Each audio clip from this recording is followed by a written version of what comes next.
feel like we've all had that experience of going into our wardrobes and feeling like we have nothing to wear, which can be even more frustrating if you've spent countless hours carefully curating those pieces that you've actually brought into your closet, but for some reason things just aren't working out. I thought today we could focus on some of the roadblocks, those things that are getting in the way of you building your dream wardrobe. And we'll start off with the very first point, which is you do not have a consistent color palette. This was something I discovered in my early 20s when I had this incredible wardrobe full of so many amazing items that were every single color of the spectrum, and I hadn't taken time to consider whether any of them actually worked together. I just bought the things that I liked, the things that gave me joy, which is great in the moment, but for a versatile and also functional wardrobe, it didn't do me any favors. When you set yourself a consistent color scheme, or at least you understand the undertone and the types of colors that you like to wear and that will work well with everything else you own, what you'll find is that everything that you have to choose from mixes and matches really easily. I know that this one is so obvious, but deciding on a color palette will set the tone for the rest of your wardrobe. It'll mean that everything you have is easy to mix and match, and it means that when you are out shopping looking to add something new, if it doesn't come in a color that already works with what you own, you just don't buy it. You save yourself some money, which is a total win in my books. The next thing stopping you from building your dream wardrobe is that you're opting for quantity over quality, and I can tell you now that this is never going to work out in the long run. When you buy items that are good quality, well made, they are going to last longer, they're going to hold up better, and they're going to be things that you actually feel good wearing and that you're actually going to want to reach for. When you buy that acrylic sweater and it starts to pill after 1 or 2 washes, it's going to be something that you're going to avoid wearing, and you're probably going to buy something new to replace it. So understanding fabrications, taking time to see how the item is constructed, and also giving yourself the space to explore different brands at different price points so that you can get a sense of varying quality and use that as a benchmark when you're shopping for anything new. This part of the video includes a paid integration with Linea, who you'll know that I've championed over the years because the quality of their jewelry pieces is exceptional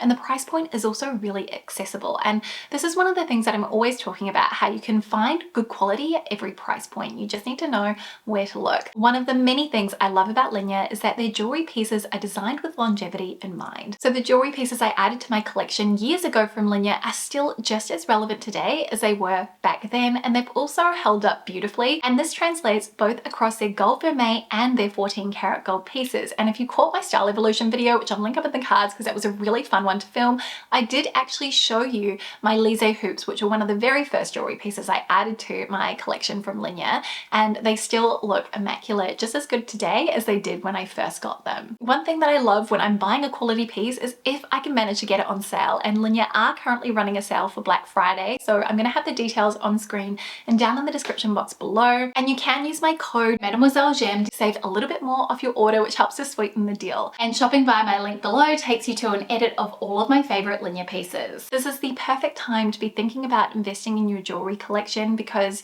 you do have those savings, which means that you're going to get more bang for your buck. Also perfect if you're thinking about buying something for a loved one ahead of the holidays. And I wanted to talk through some of my personal favorites in addition to some new pieces that have recently launched. As someone with an olive tone complexion, I have to say I really love Linea's 14 karat gold pieces because they're such a creamy color and it works whether I'm tan or if I'm a little bit fairer. Now, of course, I made a beeline to the rings because I feel like they just add the most brilliant sparkle when you're moving your hands. And to complement the Hella scattered diamond ring, which I added to my collection last month, I added in the Anai twist ring, which again, it just feels like something that Galadriel from Lord of the Rings would wear. Very kind of mystical, whimsical, ethereal. I just love the detail on it and how the bands just sort of naturally wrap around each other. I'm actually just realizing all of these pieces I selected are 14 karat gold. You can tell I love it a lot, and definitely a good time to treat yourself.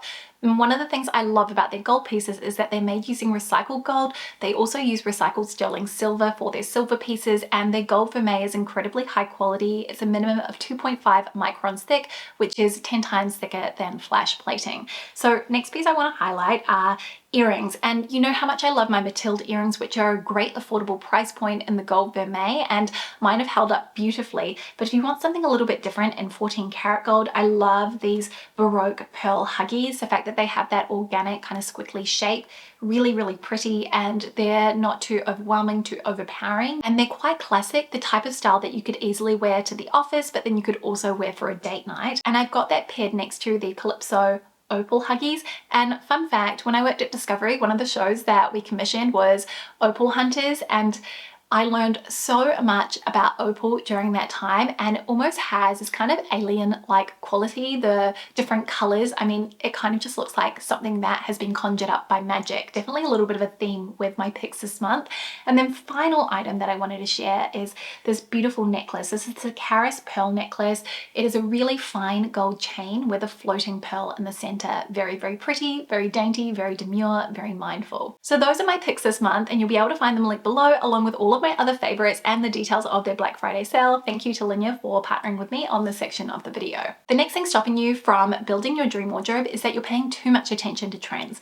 And I don't just mean trends online, but I also mean what everybody else around you is wearing. Basically, social norms, how we feel we should be dressing so that we can fit in. And that can be a one-way trip to absolutely hating everything in your wardrobe. The thing that will make you stylish is actually taking the time to play with your wardrobe. Play around with what you have, come up with different outfit combinations, play around with the textures, see what you do and don't like, and then consider whether that trend item is actually something that fits within that scope. I recommend, if you can, just taking some quick snaps in the mirror, saving the things that you do like into a folder. Maybe you've got some screenshots of things that you've seen that you liked as well that you can actually replicate one for one with things in your own wardrobe. Add those into the folder too, so that you can have a really good resource for what you love wearing. And then when you are shopping, you can go back and see, do these things match the aesthetic, the dream that I'm building for my closet? And I will admit, until you build up that confidence, it can feel a little bit intimidating wearing things that go outside of the norms of what all of your friends are wearing, all the other people around you are wearing, but you'll feel so much better for it in the long run. Now, the next one is that you are shopping for your fantasy self. This could be the aspirational self, or it could be the you that you used to be. Maybe you have changed jobs, you've moved country or city, or you've started a family, but you continue to shop for the lifestyle that you used to have than the lifestyle you have now. And an example of this is maybe you're continuing to buy going out dresses, but you aren't really going out anymore. Or maybe you used to live by the beach, now you live in the countryside, yet you continue to shop for beachy clothing even though it is no longer pragmatic for where you live. It can be difficult to break this cycle because a large part of how we dress is tied to our identity, and shifting those needs also means that there's some sort of an identity shift, and that can be quite confronting and quite jarring, especially if your before and after situation is at complete odds with one another. And I recommend taking things slow, but also asking yourself very pointed questions when you are thinking about adding anything new into your wardrobe, asking if it is reflective of your lifestyle. Can you wear it doing XYZ? Will you be wearing this on a weekly or monthly basis? Is this going to have a place in your closet on daily rotation? Questions like that. Are the materials easy to care for? These are all things that really should be up for consideration if you are buying anything new. Maybe you're just buying things that you already own. And I have to say, I'm definitely guilty of this because I get tunnel vision, and when I really, really like something, I end up finding multiple versions of it, and then I buy more than one of those things and they're giving me essentially the same look. And I like to talk about how you should be considering the utility of the items that you own.